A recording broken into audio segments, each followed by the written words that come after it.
Kita nih coba cek lagi nih. Kemungkinan penerapan hukuman mati terhadap Juliari ini juga dibenarkan oleh Wakil Ketua KPK ternyata, Pak Alexander Marwata. Ya, dikutip oleh Jawa Post ya, beliau mengatakan bahwa kemungkinan itu selalu ada karena KPK masih terus memperdalam kasus ini.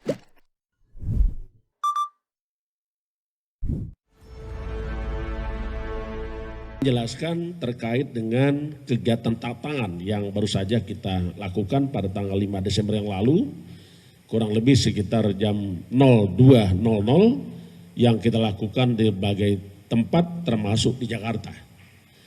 Ada 6 orang yang kita amankan di dalam rangka tangkap tangan. Pertama adalah MJS. MJS adalah pejabat pembuat komitmen di Kementerian Sosial. Yang kedua WG. WG adalah salah satu direktur PT TPAU. Yang ketiga adalah AIM, swasta. HS adalah swasta. SN adalah sekretaris daripada di Kementerian Sosial. SJY swasta. Adapun kronologis tangkap tangan yang dilakukan pada tanggal 4 Desember 2020, tim KPK menerima informasi dari masyarakat akan adanya dugaan terjadinya penerimaan sejumlah uang oleh penyelenggara negara yang diberikan oleh AIM dan HS kepada MJS, AW, dan JPB. Sedangkan khusus untuk JPB, pemberian uangnya melalui MJS dan SN. Penyerahan uang dilakukan pada hari Sabtu tanggal 5 Desember 2020 sekitar jam 02.00 di salah satu tempat di Jakarta. Uang sebelumnya telah disiapkan oleh AIM dan HS di salah satu apartemen di Jakarta dan di Bandung, yang disimpan di dalam 7 koper, 3 tas ransel, dan amplop yang jumlahnya kurang lebih 14,5 miliar. Selanjutnya tim KPK mengamankan saudara MJS, SN, dan pihak-pihak lain di berbagai tempat di Jakarta, dan selanjutnya para pihak diamankan beserta barang bukti uang sejumlah 14,5 miliar dibawa ke KPK untuk kepentingan pemeriksaan lebih intensif. Dari hasil tangkap tangan ditemukan uang dengan berbagai pecahan, uang rupiah, uang dolar Singapura, dan uang dolar Amerika. Guys, hampir 1 bulan berlalu kasus korupsi dana bansos COVID-19 dengan tersangka utama mantan Mensos Juliari Peter Batubara bergulir di KPK. Ya, ini sengaja kita kulik lagi untuk mengingatkan kita semua untuk terus mengawal kasus ini supaya dia tidak menguap begitu saja. Kita tahu bahwa Juliari Batubara menyerahkan diri ke KPK pada tanggal 6 Desember 2020 dini hari. Setelah sebelumnya para tersangka yang lain ditangkap KPK dalam OTT di beberapa wilayah. Nah, Juliari Batubara ini menyerah sekitar 24 jam sebelum terjadinya sebuah peristiwa lain yang juga menyita perhatian publik, yaitu insiden di kilometer 50 tol Jakarta Cikampek yang menewaskan 6 orang pemuda warga negara Indonesia. Gua tidak menyebutnya Laskar FPI ya, karena menurut pernyataan Pak Mahfud MD ketika memberikan pengantar saat pengumuman SKB 6 menteri dan pejabat setingkat menteri tentang pembubaran dan pelarangan FPI per tanggal 21 Juni 2019 ya, itu secara de jure FPI sudah tidak punya legal standing dan karenanya dinyatakan bubar dalam perspektif pemerintah.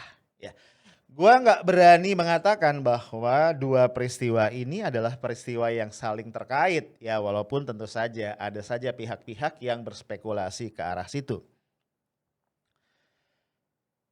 Guys, pertanyaan yang mengemuka adalah akankah Juliari dituntut dengan hukuman mati?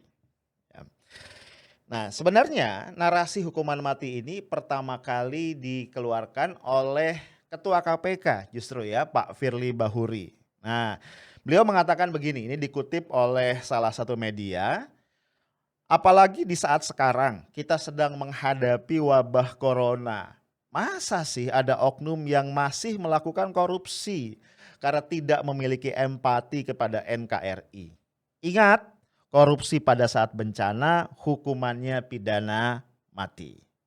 Nah, menjadi menarik untuk kita kulik nih ya guys. Gimana penerapan statement Pak Firly itu dalam konteks korupsi dana bansos COVID-19 yang dilakukan oleh Juliari CS ya?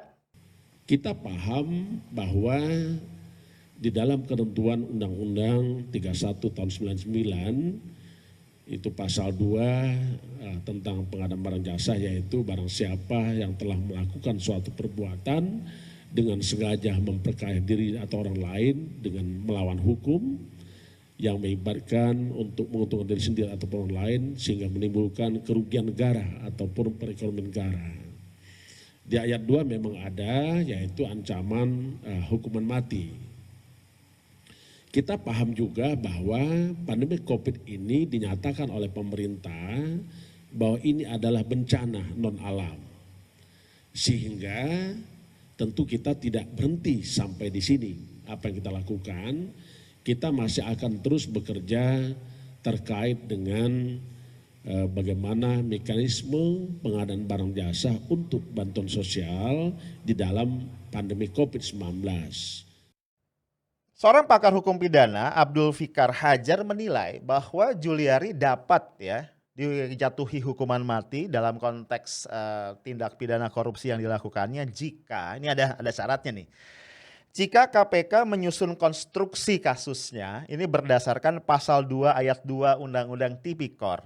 Ya, jadi KPK ini harus menyusun konstruksinya bahwa Juliari dan teman-temannya ini dengan sengaja melakukan perbuatan melawan hukum, di mana beliau atau dia membuat SK penunjukan bagi perusahaan tertentu dengan menitip harga pada setiap unit bansos sejumlah Rp sekian ya, bisa berapa aja, sehingga merugikan keuangan negara. Jadi itu konstruksi kasusnya yang memungkinkan dikenai hukuman mati.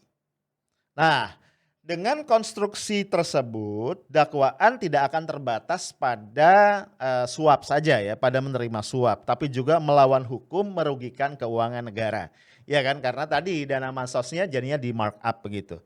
Nah, untuk itu nih, ini yang menjadi tugas KPK. KPK harus mengejar pembuktian adanya tindak pidana korupsi ketika penunjukan perusahaan pelaksana. Dan ada perjanjian nih pengembalian uang RPX ya, bisa 10.000, bisa berapapun untuk per paket bansos. Ini pendapat dari Abdul Fikar Hajar.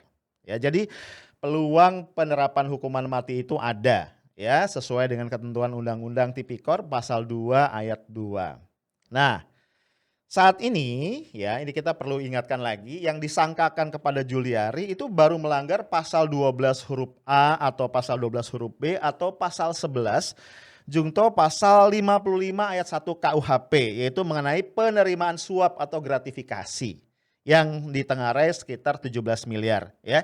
Ini hukuman maksimalnya adalah hukuman seumur hidup ya, bahkan serendah-rendahnya itu bisa cuma 4 tahun. Ya, ini jadi kalau hakim nih ingin mengenakan hukum paling rendah itu bisa cuma 4 tahun. Gila banget ya. Nah, kita nih coba cek lagi nih. Kemungkinan penerapan hukuman mati terhadap Juliari ini juga dibenarkan oleh Wakil Ketua KPK ternyata, Pak Alexander Marwata. Ya, dikutip oleh Jawa Pos ya, beliau mengatakan bahwa kemungkinan itu selalu ada karena KPK masih terus memperdalam kasus ini. Oke. Nah, Pak Alex juga mengatakan begini, nanti kita lihat juga siapa sih yang menjadi vendor-vendor sembako. Apakah mereka itu layak? Artinya itu memang usahanya itu ya. Dia punya usaha untuk pengadaan sembako atau tiba-tiba perusahaan baru didirikan. ya. Jadi Pak Alex ingin mengatakan kalau itu perusahaan yang sudah memang dari awal adalah menjual atau menyediakan sembako, mungkin perusahaannya legitimate ya. Tapi kalau dia perusahaan yang baru yang tiba-tiba muncul menjelang atau pada saat penunjukan, ini adalah tanda-tanda nih indikasi bahwa ada kong kali kong ya, ada indikasi korupsi di situ. Nah, kita lihat juga bahwa dukungan kepada KPK untuk menuntut Juliari dengan hukuman mati datang dari banyak pihak ya. Salah satunya juga dari Wasekjen Majelis Ulama Indonesia bidang hukum yaitu Pak Ihsan Abdullah. Nah, apa argumentasi atau apa statement beliau? Beliau mengatakan bahwa tindakan Juliari ini bukan sekedar korupsi ya, tapi juga tindakan kejahatan kemanusiaan. Wih, parah ya, kejahatan kemanusiaan. Karena dana yang dikorupsi seharusnya digunakan untuk membantu rakyat yang sedang kesulitan. Ini benar banget ya, karena kita tahu bahwa pandemi COVID-19 ini sudah membuat masyarakat kelas menengah ke bawah itu terpuruk dahsyat luar biasa. Banyak di antara mereka yang bahkan untuk mendapatkan bahan pokok sehari-hari aja itu sudah susah banget ya. Ada keluarga yang bahkan ya itu stres berat ya kepala keluarganya. Kalau kita nggak salah dia membunuh anggota keluarganya kemudian dia juga bunuh diri. Kalau nggak salah kasus ini pernah diangkat di ALC TV One ya. Lalu juga Pak Wasekjen MUI mengatakan hukuman mati itu perlu ya sebagai upaya menciptakan efek jerah sekaligus beliau juga mengapresiasi kinerja KPK yang mau mengejar para koruptor ini dengan tegas begitu. Nah, yang perlu kita ingat guys, ini juga sekaligus mengingatkan KPK bahwa masyarakat ini menagih janjinya KPK nih ya untuk menghukum mati koruptor yang melakukan tindak pidana korupsi di tengah bencana. Nah, suara-suara dari masyarakat itu diwakili antara lain oleh Beni Kaharman. Beliau adalah politisi sekaligus wakil ketua umum DPP Partai Demokrat ya. Nah, statement beliau ini disampaikan di akun Twitter resmi Partai Demokrat ya. Beliau mengatakan begini, KPK pernah ancam hukuman mati koruptor bansos. Bagaimana nasib Mensos? Waktu beliau tegaskan itu di DPR, beliau di sini maksudnya Pak Firly Bahuri ya, Ketua KPK. Saya anggapnya wake up call untuk penyelenggara negara. Jangan sakiti rakyat. Kalau bisa masuk juga ke sektor lain terkait COVID. Rakyat monitor. Wih, dahsyat. Nah ya guys, bahkan juga mulai beredar nih petisi online ya di change.org. Judulnya adalah Hukum Mati Juliari, Koruptor Bansos COVID-19. Ya, sampai video ini taping guys, sudah sekitar 470-an atau 460-an yang menandatangani petisi tadi. Ya, lu bisa lihat di screenshot. Nah, kalau lu mau ikut tanda tangan petisi ini sebagai bentuk kepedulian lu, kita akan sertakan nanti di kolom komentar linknya kemana ya. Nah guys, satu catatan gua sebagai lembaga anti rasuah, anti korupsi, trust masyarakat itu menjadi pertaruhan penting yang harus dimenangkan oleh KPK.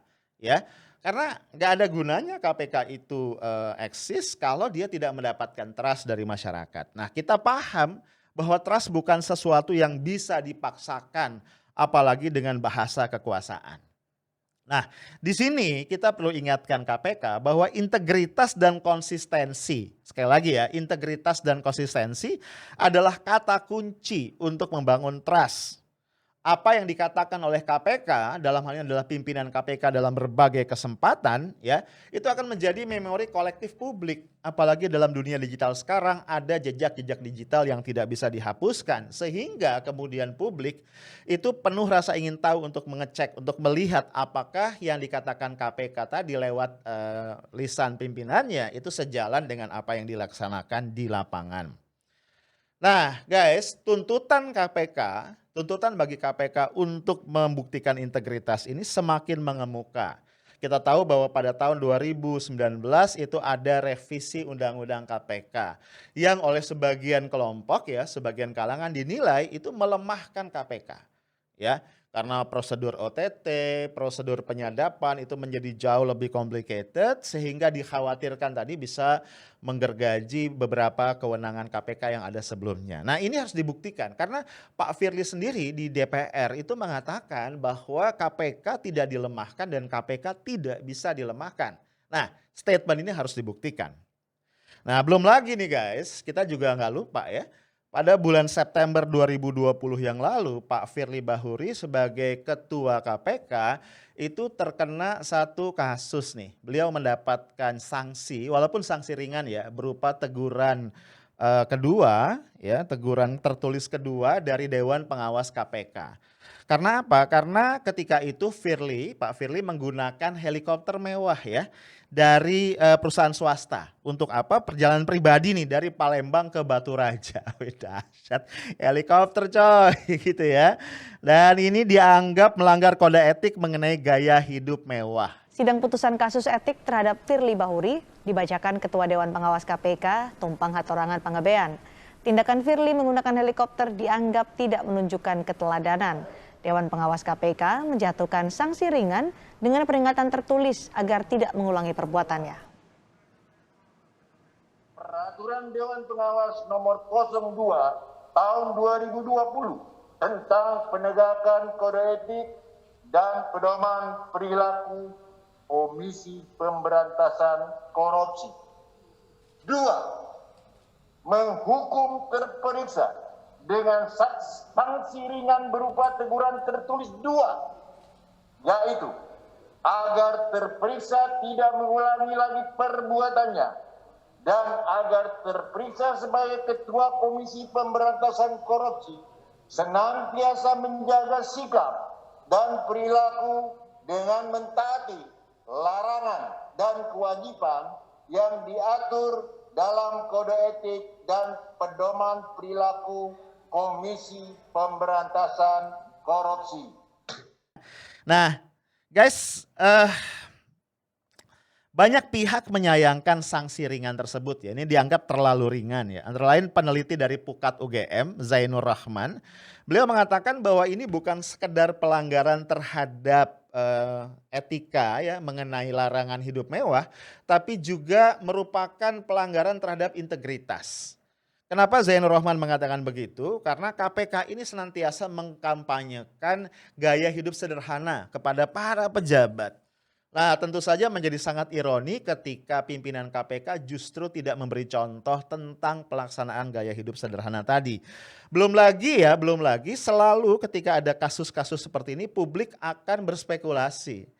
Apakah ada hubungan ya antara yang menggunakan helikopter mewah dengan sang pemilik? Ya kan? Ada timbal balik apa di situ? Nah, pertanyaan-pertanyaan seperti ini yang mau tidak mau mengemuka terkait dengan kasus ini.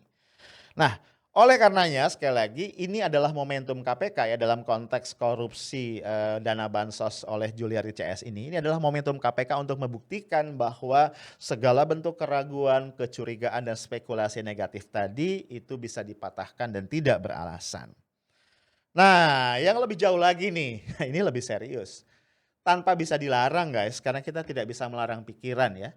Beberapa pihak juga berspekulasi bahwa kejadian-kejadian belakangan nih yang seolah-olah menyita fokus dan energi pemerintah ya, misalnya penersangkaan HRS, pembubaran FPI dan lain-lain, itu bagian dari upaya untuk mengalihkan perhatian masyarakat dari kasus mega korupsi bansos COVID-19. Apakah benar demikian? KPK hanya bisa membantahnya dengan bukti dan bukti itu yang ditunggu oleh publik adalah menuntut Juliari Peter Batubara dengan hukuman mati atas korupsi dana bansos COVID-19. Itu aja dari gua, stay tough, smart, and professional. Assalamualaikum warahmatullahi wabarakatuh.